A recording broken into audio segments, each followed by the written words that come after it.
नमस्कार, मैं पीहू और आप देख रहे हैं लोकमत राजस्थान। आइए रुक करते हैं आज की खबरों की ओर। अमेरिका ने रूस से तेल खरीदने पर लगाए गए एक्स्ट्रा 25% टैरिफ को मॉस्को के लिए झटका बताया है। व्हाइट हाउस से बयान देते हुए ट्रंप ने कहा कि अमेरिका जब रूस से तेल खरीदने वाले उसके सबसे बड़े या दूसरे सबसे बड़े तेल खरीदार पर 50% टैरिफ लगाने की बात कहता है तो यह रूस के लिए बड़ा झटका है। उन्होंने यह भी दावा किया है कि अमेरिकी टैरिफ ने रूस की अर्थव्यवस्था को बुरी तरह प्रभावित किया है। ट्रंप यूक्रेन में सीज फायर के मुद्दे पर इस हफ्ते पुतिन से मुलाकात करने वाले हैं। इस पर उन्होंने कहा, हम पुतिन से मुलाकात करेंगे और बैठक के पहले 2 मिनट में ही मुझे पता चल जाएगा कि सौदा हो सकता है या नहीं। अमेरिकी राष्ट्रपति डोनाल्ड ट्रंप ने चीन पर एक्स्ट्रा टैरिफ लगाने के फैसले को एक बार फिर 90 दिनों के लिए टाल दिया है। सोमवार को ट्रंप ने सोशल मीडिया पर पोस्ट कर बताया कि उन्होंने यूएस चीन टैरिफ डेडलाइन 9 नवंबर तक बढ़ाने के लिए एग्जीक्यूटिव ऑर्डर पर साइन किया है। इससे पहले अमेरिका और चीन के बीच 11 मई को जिनेवा में ट्रेड डील हुई थी। इसमें टैरिफ बढ़ाने के फैसले को 90 दिन के लिए टालने की सहमति बनी थी। अमेरिका ने चीन पर फिलहाल 30% टैरिफ लगा रखा है। अमेरिका और चीन के बीच लंबा टैरिफ वॉर चला। ट्रंप ने चीन पर 245% तक टैरिफ लगाने की धमकी दी थी। चीन ने जवाब में 125% टैरिफ लगाने की बात कही। हालांकि जिनेवा ट्रेड डील के बाद यह लागू नहीं हुआ है। पाकिस्तान ने इस्लामाबाद में भारतीय डिप्लोमेट्स के घरों में गैस सप्लाई बंद कर दी है। इसके अलावा स्थानीय गैस सिलेंडर सप्लायर्स को भी निर्देश दिए हैं कि वे भारतीय राजनयिकों को सिलेंडर ना बेचें। रिपोर्ट्स के मुताबिक इस्लामाबाद ने मिनरल वाटर और न्यूज़पेपर की सप्लाई भी रोक दी है। पाकिस्तान ने यह फैसला भारत के ऑपरेशन सिंदूर के बाद बदलने की कार्यवाही के तौर पर लिया है। रिपोर्ट्स के मुताबिक यह कदम पाकिस्तान की खुफिया एजेंसी ISI की योजना का हिस्सा है। इसके तहत पाकिस्तान बदले की छोटी छोटी कार्यवाहियां कर रहा है। पाकिस्तान पहले भी ऐसी हरकतें कर चुका है। 2019 में पुलवामा हमले के बाद जवाब में भारत की एयर स्ट्राइक के बाद भी पाकिस्तानी अधिकारियों ने भारतीय डिप्लोमेट्स को इस तरह ही परेशान किया था। अमेरिका ने ब्लूच लिबरेशन आर्मी और उसके सहयोगी संगठन मिज़ेद ब्रिगेड को विदेशी आतंकी संगठन घोषित किया है। अमेरिकी विदेश मंत्री मार्को रूबियो ने सोमवार देर रात इसकी जानकारी दी। मार्को रूबियो ने बयान में लिखा, BLA ने 2024 में कराची एयरपोर्ट के पास और गवादर पोर्ट अथॉरिटी कॉम्प्लेक्स में आत्मघाती हमलों की जिम्मेदारी ली थी।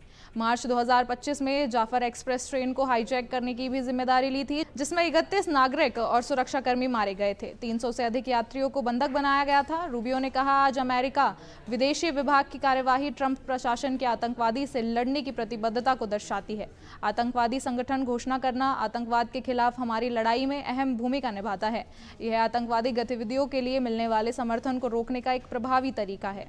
यूक्रेन के राष्ट्रपति व्लादिमीर जेलेंस्की ने सोमवार को PM मोदी को फोन कर बातचीत की। जेलेंस्की ने एक्स पर इसकी जानकारी दी। उन्होंने कहा, मैंने भारत के प्रधानमंत्री नरेंद्र मोदी के साथ लंबी बातचीत की है।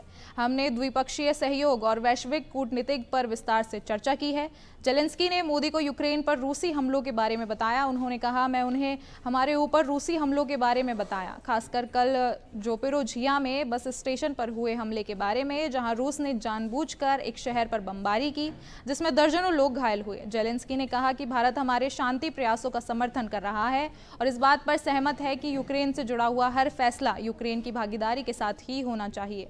यूरोपीय देश आयरलैंड ने भारतीय नागरिकों पर हमले की घटनाओं से दक्षिण एशियाई प्रवासियों में डर का माहौल है। करीब 1 माह में डबलिन, ब्लूमन और वाटरफोर्ड में भारतवंशी प्रवासियों पर 6 महीने हुए हैं। इनमें पीड़ितों को गंभीर चोटें आई हैं, मासूम बच्चों से मारपीट हुई है और नस्लीय अपशब्द कहे गए हैं। हालात यह है कि कई भारतीय और एशियाई लोगों का कहना है कि ये आयरलैंड छोड़कर अन्य यूरोपीय देश में बसने की योजना बना रहे हैं। एक भारतीय नर्स ने सोशल मीडिया पर अपने लेटर शेयर कर बताया कि सहकर्मियों ने उनके साथ दुर्व्यवहार किया है। वे अब आयरलैंड छोड़ने का विचार कर रही हैं।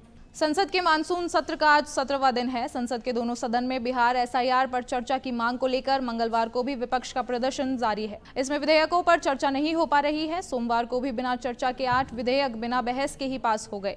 लोकसभा में national sports governance bill, national anti doping bill, income tax bill और टैक्सेशन लॉ बिल पास हुआ। राज्यसभा में गोवा में अनुसूचित जनजातियों के विधानसभा क्षेत्र के पुनः संयोजन से जुड़ा bill, merchant shipping bill, Manipur विनियोजन बिल और मणिपुर GST बिल पास हुए हैं।